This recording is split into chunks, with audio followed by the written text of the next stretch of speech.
seguimos con el estudio del Génesis. La semana pasada vimos en el capítulo 18 la teofanía de Mambré, cómo el Señor se manifiesta a Abraham y cómo le da el signo, no solo la confirmación de la alianza en el nacimiento de Isaac, que es el que iba a continuar la línea del pacto de Dios. Se recuerdan, si se fijan, hemos visto todo el Génesis. Muchas veces la gente ve el primer libro de la Biblia, y el último libro de la Biblia. Yo estoy casi seguro que eso sí se lo saben. ¿Cuál es el primer libro de la Biblia? ¿Y el último? Han mejorado muchísimo. Por lo menos hoy lo dijeron bien. Pero la gente suele ver el Génesis y el Apocalipsis como dos libros raros, como dos libros que nadie entiende. Pero nosotros, desde que empezamos a estudiar el Génesis, vimos el Génesis enfocado en una persona y en un hecho. Vamos a ver si este sí se lo saben. ¿Enfocado en quién hemos visto el Génesis? ¿En qué persona hemos visto enfocado el Génesis? No, ya empezaron a fallar. El Génesis lo hemos enfocado en Cristo. Toda la Biblia apunta a Cristo. La Biblia no apunta a Abraham. Toda la Biblia apunta a Cristo. Por eso vimos a Adán antes del pecado como prefigura de Jesús, el hombre obediente a Dios. Vimos a Abel como prefigura de Cristo, el hombre, el justo, que es como sacrificado. Vemos a Noé como prefigura de Cristo, el hombre que salva al género humano y a su familia. Hemos visto que el Génesis no es un libro extraño. Vemos que es un Génesis que apunta desde el principio ¿a quién? A Cristo. Y hemos visto el Génesis enfocado en un hecho. A veces se recuerdan en que yo he estado repitiendo todo el Génesis. ¿Enfocado en qué está el Génesis? En el pacto. Vemos el Génesis enfocado en el pacto. Uno no puede entender el Apocalipsis y uno no puede entender el Génesis si no lo ve enfocado en dos cosas: en un hombre que es Cristo y en un hecho que es el pacto. Si no se entiende el pacto y no se entiende a Cristo, el Génesis y el Apocalipsis no tienen sentido ninguno. Ahora, cuando tú entiendes a quién apunta el Génesis y a través de qué se establece el Génesis, vemos que empieza a tomar sentido. Todo el Génesis y toda la Biblia gira alrededor del pacto y apuntando a Cristo Jesús. Todo el Antiguo Testamento y el Nuevo apunta a Cristo y también gira alrededor del nuevo pacto. Por eso la gente, cuando no conoce eso, se desenfoca y ve la Biblia como una sarta de libros extraños separados uno de otro sin un objetivo. Vamos a ver cómo el Éxodo, inclusive como el Levítico, vamos después a hacer un resumen del Levítico, vamos a ver cómo el Levítico apunta a Cristo, un libro que todo el mundo le pasa por encima, y es un libro espectacular el Levítico cuando se entiende verdaderamente a qué apunta y en qué se mueve. Eso es lo más importante que hemos visto durante todo este tiempo y seguiremos viendo. El hecho más importante de Génesis, el pacto de Dios con Abraham. La promesa más importante de Génesis 3:15. Enemistad pondré entre ti y la mujer, entre su simiente y la suya. Porque el pacto se mete dentro de ¿qué? De esta promesa. El pacto se empieza a dar ¿para qué? Para que se cumpla la promesa de que la simiente de la mujer va a derrotar a los herederos de Satán. Vemos ayer, después de la teofanía, el martes pasado, después de la teofanía de Mambré, vimos que desde el comienzo de la Biblia comienza la intercesión. Vimos a Adán intercediendo por Sodoma. Vimos esa parte muy súper interesante de cómo intercede, cómo hablamos de la importancia de la intercesión. Ahora el capítulo 19 nos habla de la destrucción de Sodoma y Gomorra. Dice así: los dos ángeles llegaron a Sodoma. Por la tarde Lot estaba sentado a la puerta de Sodoma. Al verlo, Lot se levantó a su encuentro y postrándose rostro en tierra, le dijo: les ruego, señores, que vengan. Fíjate cómo la Biblia hace distinción. Cuando Abraham se postra delante de los ángeles, que le dice: te ruego, mi Señor. Sin embargo, ¿se acuerda que un ángel no siguió para Sodoma? Una de las tres personas no siguió, que es el Señor. Siguieron los dos ángeles. Y ahora Lot dice: mis señores, con ese pequeña. Tuve la diferencia como que estaba hablando con Abraham, que venía con los dos ángeles acompañados, estaba hablando con Adán, con Abraham vimos que era el verbo. Les ruego, señores, que vengan a casa este servidor suyo. Pasan la noche, se lavan los pies y de madrugada seguirán su camino. Ellos dijeron: no, pasaremos la noche en la plaza. Pero tanto porfió con ellos que al fin se hospedaron en su casa. Él los preparó una comida, cociendo unos panes y comieron. Aquí comienza la historia de Sodoma, que todos las conocemos, como el Señor va a destruir a Sodoma por su terrible pecado. Y por supuesto que casi siempre pues todo el mundo se enfoca en Sodoma y dice, bueno, porque los homosexuales, y por supuesto que esta ciudad fue desbaratada, destruida con fuego por el pecado de homosexualidad, pero se le olvidan que con esta ciudad fue destruida otra. ¿Cuál? Y los de Gomorra no eran homosexuales, al contrario, no eran heterosexuales. ¿Qué es lo que quiere decir? El pecado, que es desde el principio, es el uso del sexo fuera del mandato y la bendición de Dios, tanto de una forma o de otra. Porque a veces uno trata de, igual que todo el mundo dice, no, por ejemplo, los homosexuales no van al cielo, como dice el Apocalipsis, pero se olvidan que dice que los ladrones y los mentirosos tampoco. Y todos van en la misma cesta. Nosotros muchas veces queremos sacar, no, como yo no soy esto, pues yo no voy. No, en esa cesta hay para todos los justos. Ladrones, fornicarios. Difícil que alguien no esté metido en esa cesta de una forma o de otra. Pero el Señor destruye estas dos ciudades por su maldad. Se recuerdan como nosotros pues también hablábamos, y eso también lo hablamos, ojalá ustedes se acuerden de esto, la diferencia que hay de la ira, entre la ira de Dios y la ira de nosotros. ¿Se recuerdan? La ira en nosotros, ¿qué cosa es? Pecado. ¿Y en Dios qué cosa es la ira? Virtud. ¿Se acuerdan que dijimos que lo que nosotros pecado en Dios es virtud? ¿Por qué? La ira en nosotros la puede provocar cualquier cosa. Fulanita que dijo algo que no me gusta, alguien que me dijo una verdad que a mí no me conviene, luego entonces la ira en nosotros es pecado. Pero en Dios, ¿qué cosa es la ira? En Dios la ira es el rechazo a todo lo que no es santo. Luego entonces, como la ira de Dios es rechazo a lo que no es santo, en Dios la ira es una virtud, porque todos nosotros deberíamos tener rechazo a lo que no es santo. Por eso lo que nosotros pecado en Dios es virtud, y por eso que la ira de Dios se derrama sobre esta ciudad y se derrama a través de todo el Antiguo Testamento, porque no es que Dios se venga a esta ciudad, es que Dios rechaza todo lo que no es santo.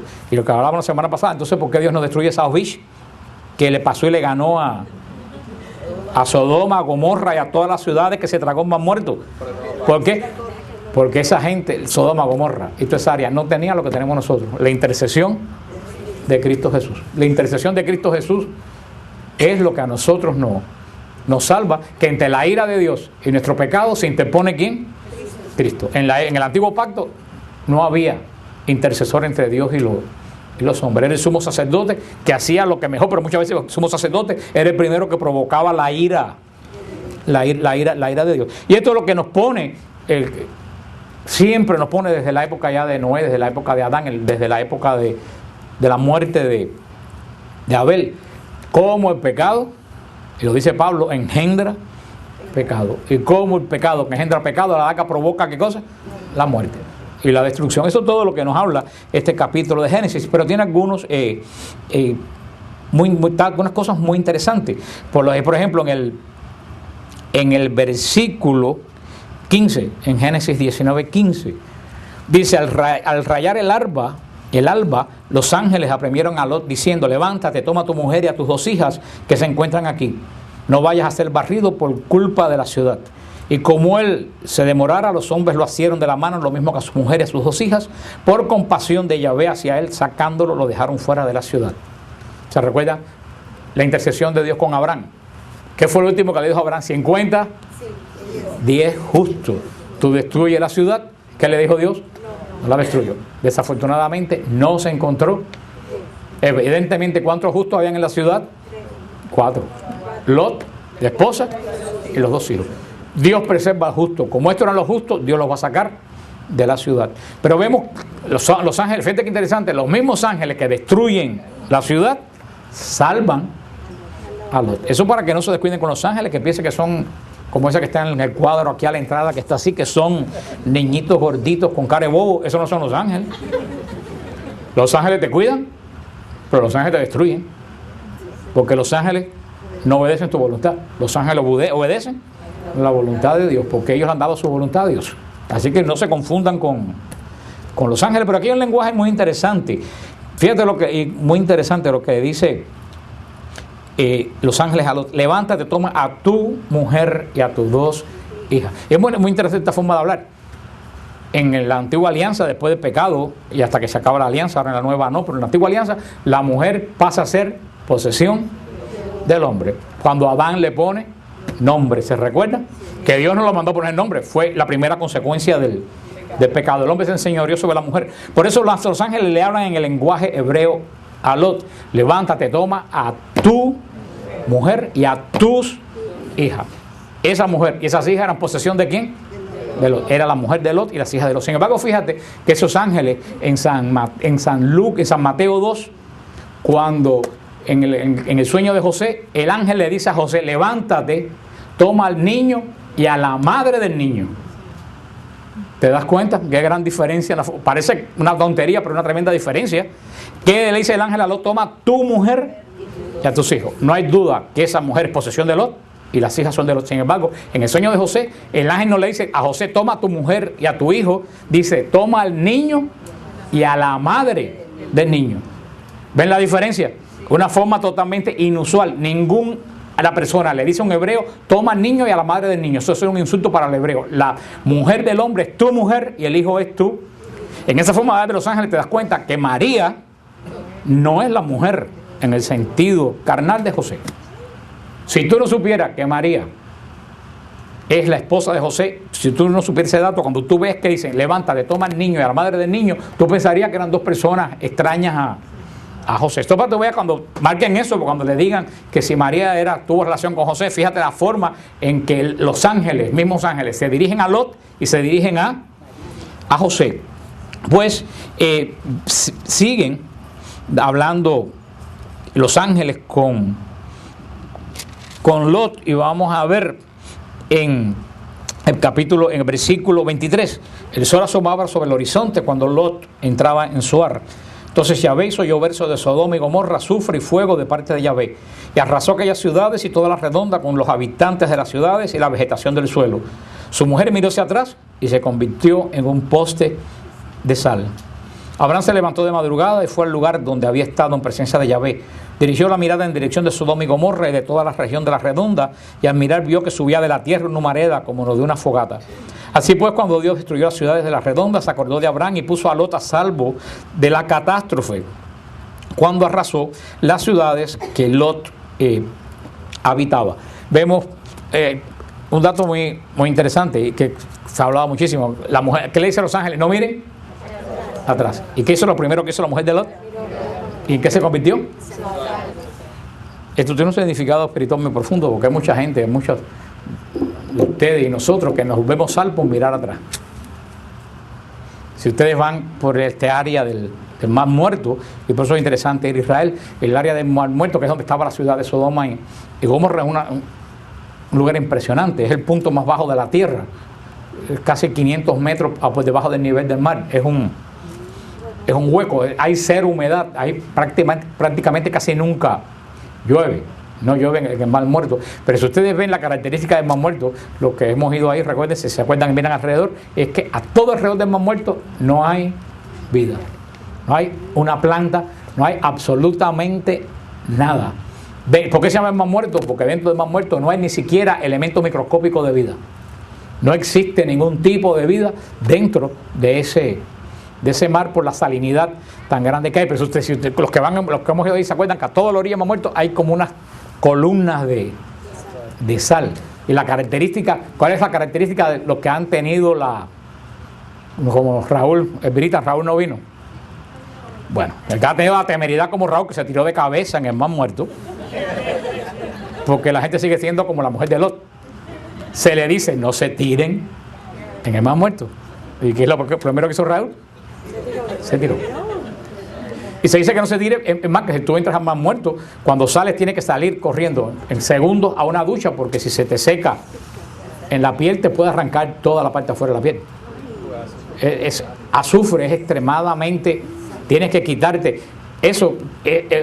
Y una característica de los que han tenido desgracia de que se le haya caído un buche en la boca, es extremadamente amargo, más allá de todo lo que te puedes imaginar. Y esas estatuas de sal es una sal que no es sal como la que echamos en la comida, es una sal de azufre extremadamente amarga. Y esto tiene un significado muy tremendo, porque de ahí vienen estas columnas. Todas las personas que se pasan la vida entera mirando atrás se convierten tan amargas como las columnas del Mar Muerto.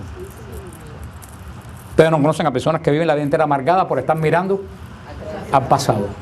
Y es lo que hemos hablado tantas veces. El cristiano no mira el pasado, el cristiano mira el presente, porque la vocación de nosotros es de presente, porque lo que nosotros esperamos ya es realidad en Cristo. Y yo creo que verdaderamente un cristiano no puede vivir en el pasado. Lo que me hicieron, porque lo que me dijeron, porque pasan los años y tú sigues anclado, mirando continuamente para atrás. Y eso que te va convirtiendo día a día en más amargo, en más amargo, en más amargo. Pídale al Señor la gracia de siempre mirar adelante, porque no te pase. ¿Y cuál fue la característica de la mujer de Lot de estar mirando para atrás? No pudo avanzar. Se quedó en el mismísimo lugar, cada vez hundiéndose más en la amargura. Hermano, traten de no anclarse en el pasado, traten de anclar su esperanza en el futuro, que es lo que esperamos de Cristo Jesús. Y esto es lo que nos enseña todo este lenguaje de la destrucción de Sodoma. Aquí sigue hablando la guerra que tuvo en el Neguet Abraham con todos las tierras de los lugares, los descendientes de los cananitas. Vamos al capítulo 21, el nacimiento de Isaac. Pero una cosa muy importante, se han descubierto, los científicos están haciendo excavaciones en el área del Mar Muerto y definitivamente se han encontrado las ruinas de 2 ciudades totalmente calcinadas por algo que parece azufre. Y ahí están las excavaciones. O sea que todo esto que dice la Biblia se está descubriendo absolutamente todo algunos dicen que si viene un aerolito que si explotó, pero las ciudades están quemadas por una sustancia extremadamente ácida. Estas 2 ruinas de estas 2 ciudades ahí en las orillas del Mar Muerto. Dice en el capítulo 21, Yahvé visitó a Sara como había dicho e hizo por ella lo que había prometido. Concibió Sara y dio a Abraham un hijo en su vejez en el plazo predicho por Dios. Abraham puso al hijo que le había nacido y que le trajo Sara el nombre de Isaac. Abraham circuncidó a su hijo Isaac a los 8 días, como se lo había mandado Dios. Abraham tenía 100 años cuando le nació su hijo Isaac. Dijo Sara, Dios me ha dado de reír. Todo el que lo oiga reirá conmigo. Y añadió, ¿quién le habría dicho a Abraham que Sara amamantaría hijos? Pues bien, yo le he dado un hijo en su vejez. Vemos en este lenguaje, recuérdense que para entender la Biblia tenemos que ponernos la mentalidad que se escribió. ¿Se recuerdan qué quiere decir los años en la Biblia? Bendición de Dios. Acuérdense cuánto murió Matusalén, 900 y pico de años. ¿Qué es lo que quiere decir? Que murió extremadamente bendecido. Vemos que Abraham cuando tiene a Isaac tenía, dice, 100 años. Está bendecido, pero todavía no está tan bendecido. No quiere decir que tenía 100 años como lo entendemos nosotros. Esta es la forma en que las personas, los hagiógrafos, pues nos dan ese mensaje en la forma de hablar oriental de la época. Y vemos que se cumple la promesa de Dios. Sara concibe y da a luz un hijo. Y le pone Isaac. ¿Isaac qué cosa quiere decir? El que se ríe. Isaac quiere decir el que se ríe. ¿Por qué? Porque cuando Sara oyó que los ángeles le prometieron a Abraham que iba a tener un hijo, Sara se empezó a reír. ¿Se recuerdan cuando le dijo, no, me reí del susto, no de que yo me estaba burlando? Y vemos cómo comienza desde el principio ya de Bereshit, de la historia, vemos cómo comienza el poder de Dios, y lo hablamos también al principio. ¿Cuál es la promesa de Adán? Tendrás más hijos, descendientes, que estrellas ahí en el cielo, en el firmamento. Serás padre de multitudes. Sin embargo, Abraham es mayor y la esposa es mayor y además es estéril. O sea, eso es la antipromesa. Es muy difícil que sea padre de multitudes cuando se es viejo y la mujer es estéril. Ustedes dirán, ¿por qué Dios escoge las cosas tan difíciles? ¿Por qué no puede hacerlo un poquito más fácil?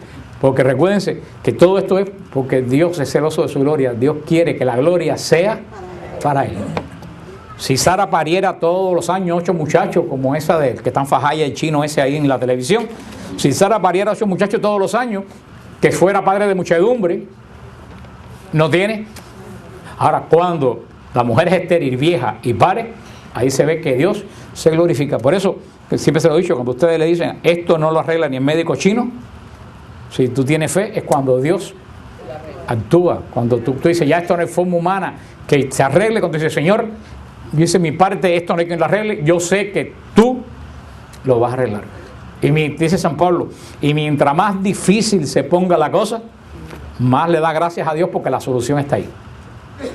Es al contrario, cuando las cosas para nosotros se ponen bien difíciles, que es lo que empezamos a decir cada vez, a quejarnos más. Dice San Pablo, cuando tú veas que la cosa está difícil, ya no tienes que pedir, ¿qué es lo que tienes que empezar a hacer? A dar gracias a Dios. Es decir, Señor, yo sé que esto está tan difícil que la solución debe estar allá. Es como dicen que nunca la noche es más oscura que antes que amanezca. Que amanezca. Es por eso que Abraham es un hombre desde el principio.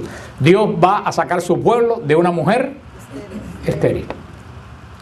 Dios podía haber escogido a la China, que ya estaba en ese momento funcionando, podía haber escogido las culturas sumerias, que en esa época que ya estaban funcionando. Sin embargo, Dios, para formar su nación, el pueblo de su alianza, no escoge un pueblo ya preconcebido, sino que hace nacer un pueblo de un vientre estéril, para que se manifieste la gloria de Dios. Y todo este pueblo que van a ser más estrellas que hay en el cielo, tan resumida esa esperanza, ¿en cuántas personas? En una, en Isaac. En Isaac. Y vamos a ver después que Isaac se casa con otra mujer que es estéril, para que la gloria sea de Dios. Y vemos que, como siempre hablamos la página anterior, Abraham circuncida a Isaac, ¿a cuánto? Yo espero que los protestantes critiquen a Abraham, porque circuncidó a un niño que no entendía lo que estaban haciendo. Eso es lo que critican del bautismo, que nosotros bautizamos a niños que no saben lo que están haciendo. Bueno, yo quisiera ver un protestante que critique a Abraham, porque Abraham circuncida a un niño que no sabe lo que está haciendo. Entonces, o Abraham sabe lo que está haciendo, o los protestantes no saben lo que están diciendo. Y yo, entre creer a Abraham y creer a los protestantes, definitivamente creo a Abraham, que es el padre de la fe. Porque en este caso que Abraham circuncida a Isaac, ¿para qué lo circuncida? Para que entre en el pacto de Dios. A Abraham no le importa que Isaac se entere que está en el pacto o no. A Abraham le importa, ¿qué cosa? Que Dios sepa que ese hijo de él está en el pacto. Y por eso la iglesia bautiza a los niños. A mí no me importa que el niño sepa o no sepa. A mí me interesa que el niño esté en el nuevo pacto de Dios. Después, cuando el niño sea grande, va a hacer lo que hacen los judíos cuando el niño ya es grande. Los judíos hacen, ¿qué cosa? Bat mitzvah. Nosotros hacemos, ¿qué cosa? La confirmación. Ese niño va a confirmar su fe en la iglesia como adulto, pero ya está ¿dónde? En el pacto de Dios. Y así vemos que, aunque Abraham estaba en el pacto, pero el primer nacido ya para el pacto es Isaac. Vemos una historia muy interesante que tiene muchas cosas que nos dice en el versículo 8, en Génesis 21, 8.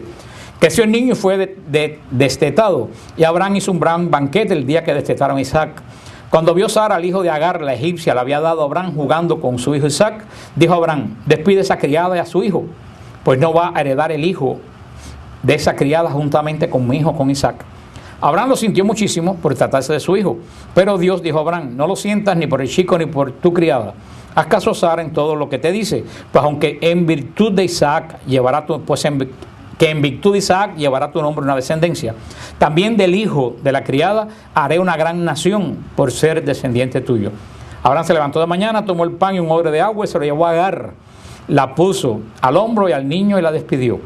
Ella se fue y anduvo por el desierto de Berseba. Como llegara a faltar el agua del odre, echó al niño bajo una manta y ella misma fue a sentarse enfrente, a distancia como de un tiro de arco, pues pensaba: no quiero ver morir al niño. Sentada pues enfrente, se puso a llorar a gritos. Oyó Dios la voz del chico. El ángel de Dios llamó a Agar desde los cielos y le dijo: ¿qué te pasa, Agar? No temas, porque Dios ha oído la voz del chico en donde estás. Arriba, levanta al chico y tómalo de la mano, porque he de convertirlo en una gran nación. Entonces abrió Dios los ojos de Agar y vio un pozo de agua. Fue, llenó el odre de agua y lo hizo beber al chico. Dios asistió al chico, que se hizo mayor y vivía en el desierto y llega a ser un gran arquero. El Señor añada la bendición a su palabra. Las personas que están buscando datos en esta historia, ¿en qué se enfocan? ¿Qué usted cree que se enfocan los que leen datos en esta historia? qué malo es Abraham y qué malo es Dios. Mandó que la pobre mujer y el chiquillo se fueran al expulsado del desierto. Esos son los que están buscando datos. Vamos a ver ahora los que buscan revelación, que es lo que ven aquí. Primero que nada, ¿se acuerdan que en los capítulos anteriores vemos qué fue la actitud de Agar? ¿Cuál fue la actitud de Agar cuando concibió? Despreciar a Sara y hacer la vida un yogur a Sara. Se dedicó, se le subieron, como dicen, los humos a la cabeza. Cosa muy mala cuando una persona está bajo la autoridad de otra persona. Pero ¿cuál es lo principal de esta historia? Es el error de Sara. El error de Sara fue querer ayudar, ¿se acuerdan a quién? A Dios, cuando dijo, sí, y Abraham va a tener un hijo, que lo tenga con mi criada. ¿Se acuerdan lo que le dijo Dios? El heredero de la promesa no viene por la esclava, el heredero de la promesa viene por la libre. Que es lo que quiere decir que una persona que es esclava de algo puede heredar la promesa de Dios. Pero vemos que ya que este muchacho está aquí, producto de la mala decisión de sus padres, Dios le dijo, yo también a este muchacho le voy a dar un pueblo, una nación, que no son los musulmanes. Los musulmanes faltaban miles de años, los musulmanes surgieron 700 años después de Cristo. ¿De quién sale de Ismael? La raza de los árabes. Porque todo el mundo cuando ve árabes lo identifican como musulmanes, pero los árabes son una parte de los musulmanes. Hay árabes que también son cristianos, son las grandes iglesias bizantinas del Oriente. Es la raza semita árabe la que nace de Ismael. Pero vemos en esta experiencia de expulsión de Agar y de Isaac, de Ismael, cuando son echados al desierto, hay una cosa muy interesante. Dice que cuando se le acabó el agua a Agar, ¿qué hizo ella? Dejó al niño en una manta y ella se fue bien lejos para no verlo morir. Esta es la actitud, primero, de una persona que no tiene fe, y segundo, de una persona que no tiene cabeza. Y esa es la actitud de casi todos ustedes y mía. ¿Cuál es la actitud? Yo tengo un problema, entonces ¿qué es lo mejor que hago? Me aíslo del problema, me tapo los ojos, no quiero ver lo que va a pasar. Si uno sigue la forma de pensar de Agar, ¿qué hubiera pasado? La muerte de Agar y de Ismael.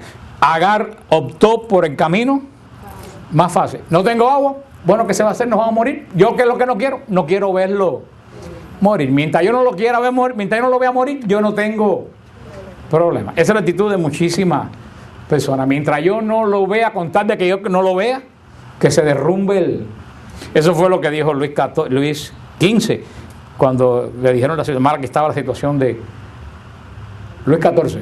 No, creo que fue Luis XV. La mala situación que estaba Francia, que fue lo que dijo, después de mí el diluvio. O sea, después que yo pase, y el diluvio se tragó miles de vidas con la Revolución Francesa. Y eso a nivel de escala, no tengo un problema, ¿qué es lo que trato yo? Voy a evadir el problema sin importarme las consecuencias. Sin embargo, mira lo interesante, ¿qué es lo que estaba frente a Agar? Un pozo de agua. ¿Y por qué Agar no vio el pozo de agua? ¿Tú sabes por qué no vio el pozo de agua? Porque estaba enfocada en su problema. Este es el problema que tengo. Y la solución la tenía al frente, pero no la veía porque ella, en vez de ver dónde está la solución del problema, se enfocó en ¿qué cosa? En el problema. Y teniendo la solución, el agua al frente, su falta de confianza, su falta de querer luchar, su falta de querer vencer el problema por escoger lo más fácil, no veía la solución que la tenía al frente. ¿Les suena familiar? ¿Cuántas veces en medio de un problema tenemos la situación al frente y por no enfocarme en la solución, por enfocarme en el problema, me muero de sed teniendo el pozo al frente? Por supuesto que no es fácil, pero cuando uno encuentra la palabra de Dios y la palabra de Dios te guía cómo debe actuar el creyente, tú ves que es fácil. ¿Cuál es la acción de Agar? No podemos enfocarnos en ¿qué? En el problema. Tenemos que enfocarnos en la solución que Dios me va a dar para el problema. Y fíjate qué interesante, ¿a quién oyó el Señor? ¿A los llantos de Agar o al llanto de Ismael? El de Ismael. No oyó Agar con todo lo que gritó, esto está malo, esto se está poniendo. Dios no lo oyó, porque Dios no oye las quejas de los que tienen problemas. Dios oye el llanto del inocente. Es la gran diferencia, es la gran diferencia que vemos aquí. Por eso cuando tenemos un problema, hacemos como Agar, nos distanciamos del problema con tal que no me encuentre. ¿Y qué ponemos a qué? A quejarnos. ¿Y por qué me pasa esto a mí y Dios es injusto? ¿Y por qué con todo lo que yo trabajo esto me viene a caer arriba? Amén. Dios no te oye, ni te muestra la solución. Aquí hay mucho que aprender de esta historia que nos presenta Dios de Agar, y cómo Dios oye verdaderamente el clamor de que no tiene culpa. Ahora habría que ver la segunda parte, la segunda pregunta: ¿no estarás metido en ese lío tú porque tú tienes culpa? Hay que examinarse. A lo mejor el problema tú lo estás metido por tu propia culpa. Entonces tú tienes que ir a analizar. Si tú te metiste por tu propia culpa, pídele al Señor que te ayude a ver cómo tú misma te sales del problema. Pero si tú eres inocente del problema, solamente tú tienes que decir: Señor, muéstrame el camino. Vemos aquí ya en el capítulo 22, tenemos la gran prueba de Abraham. Dice: después de estas cosas, Dios tentó a Abraham y le dijo: Abraham, Abraham. Él respondió: aquí estoy. Después añadió: toma a tu hijo, a tu único, al que amas, a Isaac. Vete al país de Moría y ofrécelo allí en holocausto en uno de los montes, el que yo te diga. Abraham se levantó de madrugada, aparejó su burro y tomó consigo a 2 mozos y a su hijo Isaac. De nuevo vemos el número 3, 2 mozos, Isaac. Partió la leña del holocausto y se puso en marcha hacia el lugar que había dicho Dios. Al tercer día levantó Abraham los ojos y vio el lugar desde lejos. Entonces dijo Abraham a sus mozos: quédense aquí con el burro, yo y el muchacho iremos hasta allí, haremos adoración y volveremos a ustedes. Tomó Abraham la leña del holocausto, la cargó sobre su hijo Isaac, tomó en su mano el fuego y el cuchillo y se fueron los dos juntos. Dijo Isaac a su padre Abraham: Padre. Respondió: ¿qué hay, hijo? Aquí está el fuego y la leña, pero ¿dónde está el holocausto? Dijo Abraham: Dios proveerá el cordero para el holocausto, hijo mío. Y siguieron andando los dos juntos. Llegados al lugar que le había dicho Dios, construyó allí Abraham el altar y dispuso la leña. Luego ató Isaac a su hijo y lo puso sobre el ara encima de la leña. Alargó Abraham la mano y tomó el cuchillo para inmolar a su hijo. Entonces le llamó el ángel de Yahvé desde el cielo, diciendo: Abraham, Abraham. Él le dijo: aquí estoy. Continuó el ángel: no alargues tu mano contra el niño ni le hagas nada, que ahora ya sé que eres temeroso de Dios, ya que no me has negado a tu hijo, tu único. Alzó Abraham la vista y vio un carnero trabado en un zarzal por los cuernos. Fue Abraham, tomó el carnero y sacrificó un holocausto en lugar de su hijo. Abraham llamó a aquel lugar Yahvé provee. ¿De dónde se dice hoy en día? En el monte Yahvé se aparece.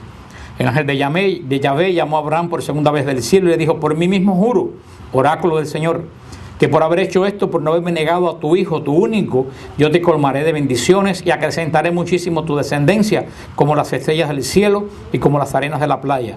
Y se adueñará tu descendencia de la puerta de sus enemigos.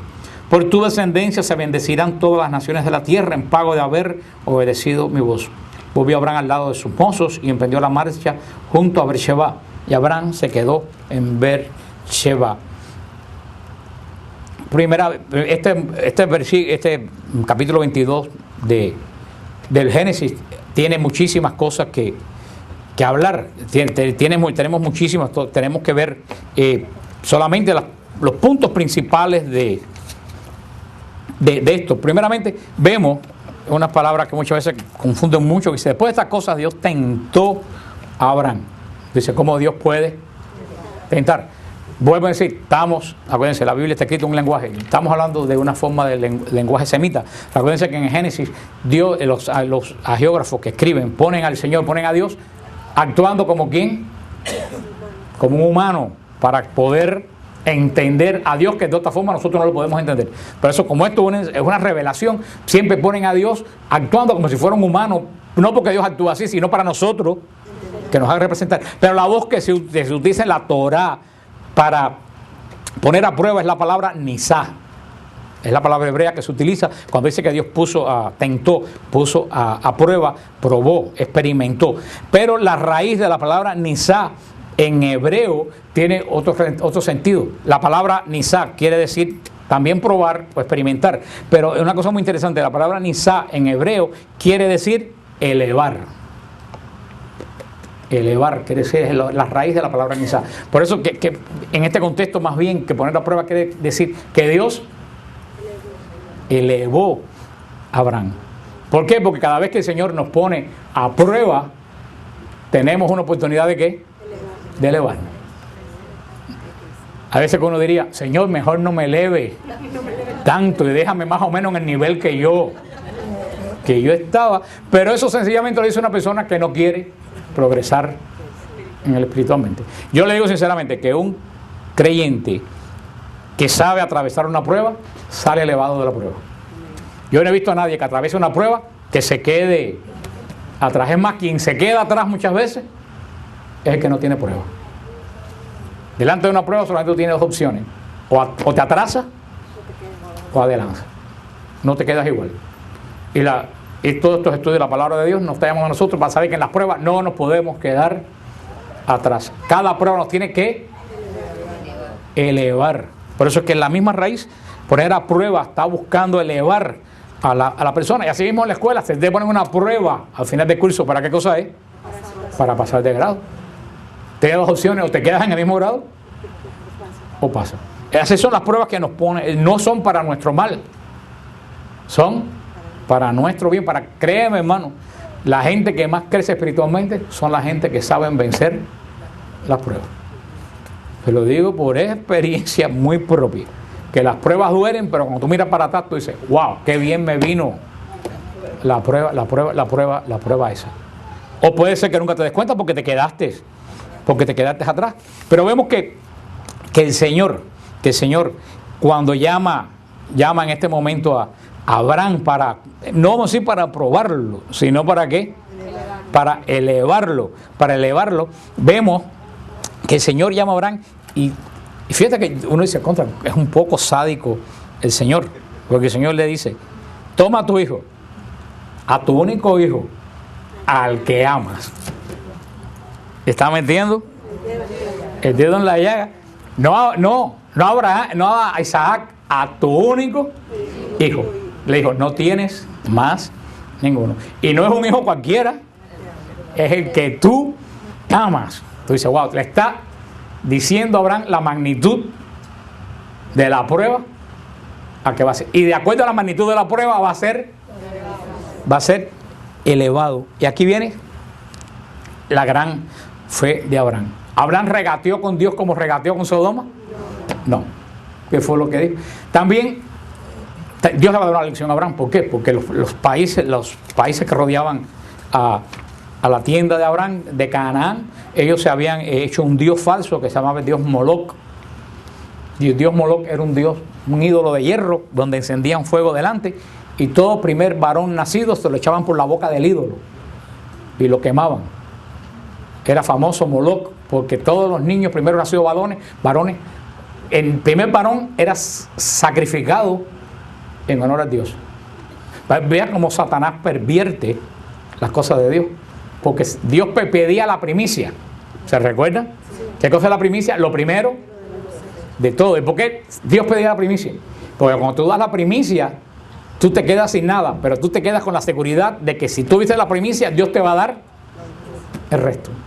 Pero fíjate cómo Satanás lleva un paralelismo con Dios, pero perverso. Satanás pedía la primicia de los varones nacidos, pero no daba nada a cambio, daba muerte. Por eso cuando Dios le pide esto a Abraham, podemos pensar, pues no lo dice aquí, pero podemos decir que Abraham dijo, bueno, este es más o menos como ¿quién? Como Moloc, me está pidiendo O sea, era algo que dentro de lo que cabe a nosotros nos luce horroroso, pero se veía horrible. Y vemos otra prefigura de Cristo. ¿Cuál es la prefigura de Cristo? Isaac. Va a ser llevado al sacrificio sin culpa. ¿Y va cargando qué cosa? La leña del sacrificio.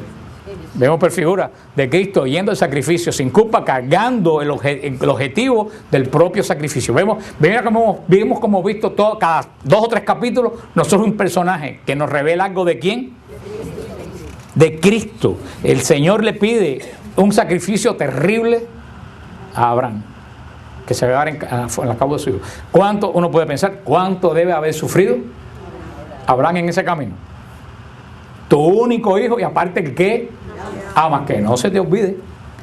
Por eso, cuando alguien piensa que en la pasión de Cristo, lo único que sufrió Cristo, se equivoca. Posiblemente más que Cristo sufrió el Padre. Más que Cristo sufrió el Padre. Igual que Abraham sufrió en este camino del sacrificio que él iba a ofrecer. Así, fíjate que figura también Abraham de quién en este caso. Del Padre. Va a ofrecer a su único hijo que le duele y le reduele.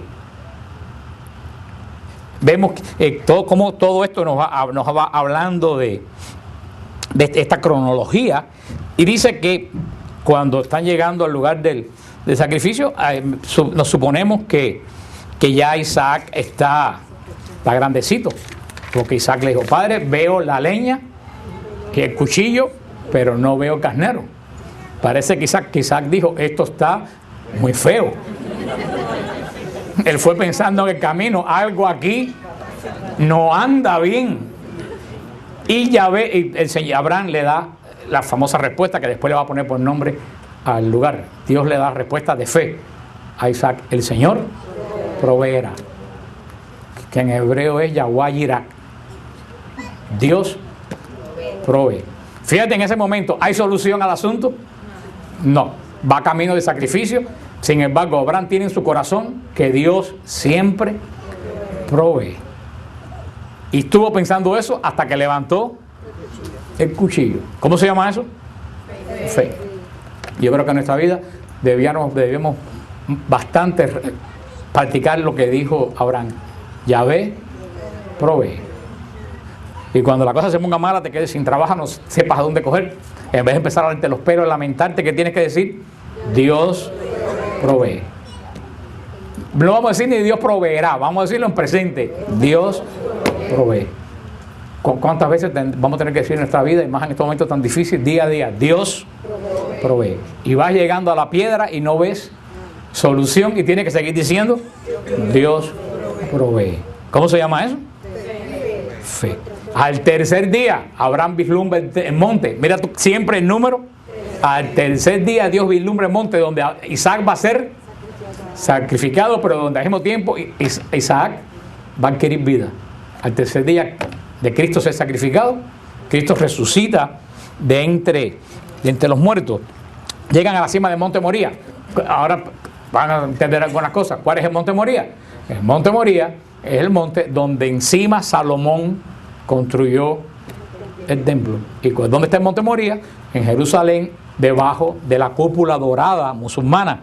Los que han ido a Israel, ¿se recuerdan? O los que han visto por la televisión la cúpula, la mezquita esa de Jerusalén con la cúpula dorada. Debajo exactamente de la cúpula, los que hemos entrado allí, debajo de la cúpula está la punta del monte Moría, donde Isaac fue a ser sacrificado por Abraham. Y ahí fue donde Salomón hizo el templo. ¿Y por qué Salomón hizo el templo de adoración a Dios ahí? Precisamente porque ahí Abraham fue a hacer el primer acto solemne de adoración, de entrega de lo más que él quería. Por eso que el templo de Salomón lo construye ahí, y por eso que ahí está el domo de la roca en Jerusalén. Y cuando ató a Isaac y levantó la mano, entonces cuando el ángel del Señor le dice: Abraham, no largues tu mano contra tu hijo, porque Dios sabe que es temeroso de Dios. Ese fue el momento del gran elevamiento de Abraham. Más que eso, Dios ya no le puede pedir. Abraham salió de ahí totalmente elevado delante. O sea que esto, más que una prueba de Dios, fue un motivo de Dios levantar al mismísimo Abraham. Y dice que en ese momento, ¿qué es lo que ve enredado por los cuernos? Un carnero. Y lo sacrificó en el lugar de Isaac. Este es una de las características que vamos a ver la segunda del Éxodo. Esta es una de las primeras características de un sacrificio. Porque el centro de la vida de Israel, ¿qué cosa es? El sacrificio. Va a ser el centro del culto. Y aquí está el origen, la primera característica del sacrificio. ¿Cuál es el sentido, la primera característica del sacrificio? Por supuesto que parto que sea lo mismo en el versículo. Ahora, en este momento, el sacrificio es el origen del sacrificio como culto en Israel. Acuérdense que va a tener dos motivos. El segundo lo vamos a ver en el Éxodo, es muy poderoso. Pero este primer motivo es sustitución. Ese es el objetivo del sacrificio en Israel. ¿Cuál es el primer objetivo? Sustitución. Aquí alguien iba a morir. ¿Quién iba a morir? Un inocente. Y es sustituido por la vida de ¿quién? De un carnero. En Israel el sacrificio va a ser sustitución. ¿Quiénes debían morir en Israel?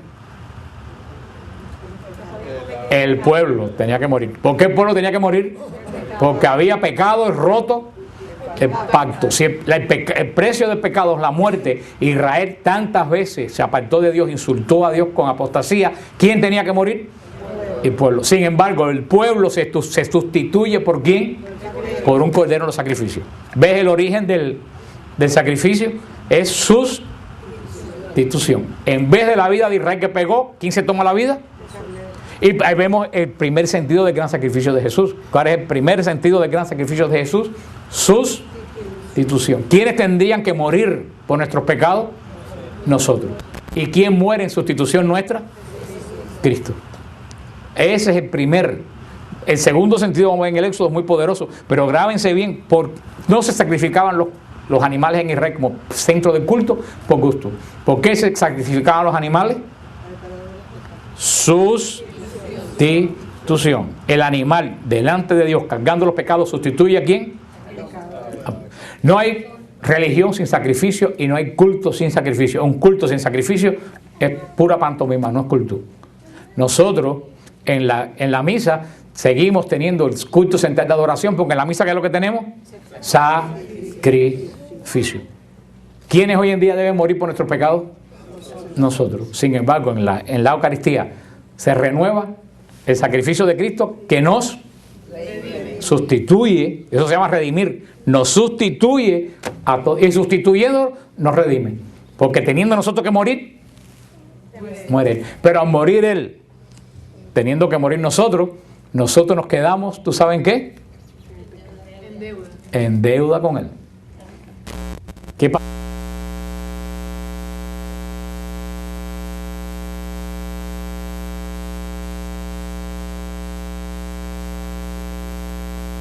Muy por Jesús y nos quedamos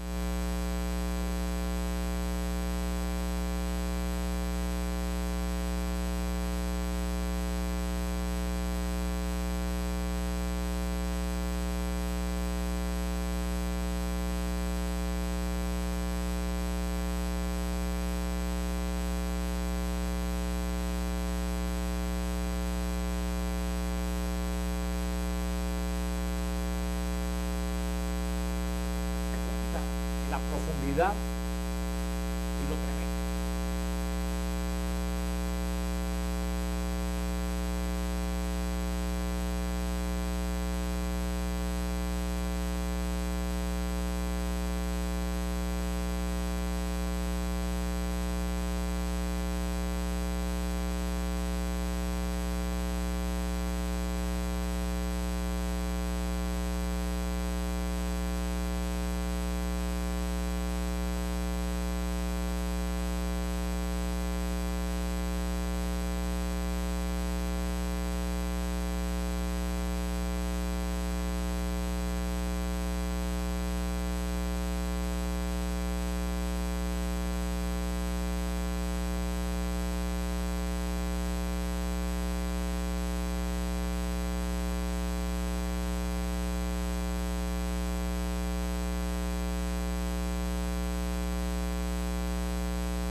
supiera la magnitud de lo que iba a perder. Y sabiendo Abraham la magnitud de lo que iba a perder y entregándolo, recibió el doble de lo que él fue a dar. Porque recibió Isaac lleno de vida, y recibió bendición. A partir de ahí, el culto central de Dios vivo de todo Israel se centra en ¿qué cosa? En el sacrificio. Y el aspecto del sacrificio que estamos viendo, ¿qué cosa era? La sustitución. Ahora, el último punto que es muy importante, que pasó con Israel, que se confundió como con la ley. Los sacrificios eran el medio. Los sacrificios no era el fin. El sacrificio era el medio, ¿para qué? Para reconciliarse con Dios. Sin embargo, como pasó con la ley, Israel se quedó enfrascado ¿en qué cosa? En la perfección de los sacrificios.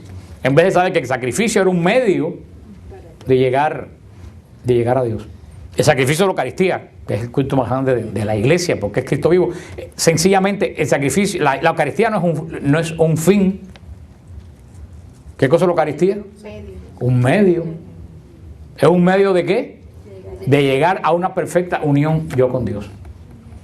Tenemos que tener cuidado, no nos quedemos solamente en la Eucaristía y no seguir el paso siguiente, que es de la Eucaristía saltar a ¿quién? A Dios. Puede ser que, yo voy el domingo a la Eucaristía, salí de misa, se acabó. Te quedaste en el medio, no fuiste al fin. La Eucaristía, sí, no te puedes quedar en la Eucaristía. La Eucaristía tiene que ser el vínculo que te lleva a una unión más profunda con Dios. Por eso vemos que ya aquí ya se van perfilando los pasos de la alianza, que más tarde en el Éxodo ya se va a poner, en el Levítico se va a poner el sacrificio como también prefigura de la venida de Jesús. Seguimos, si Dios quiere, la semana que viene.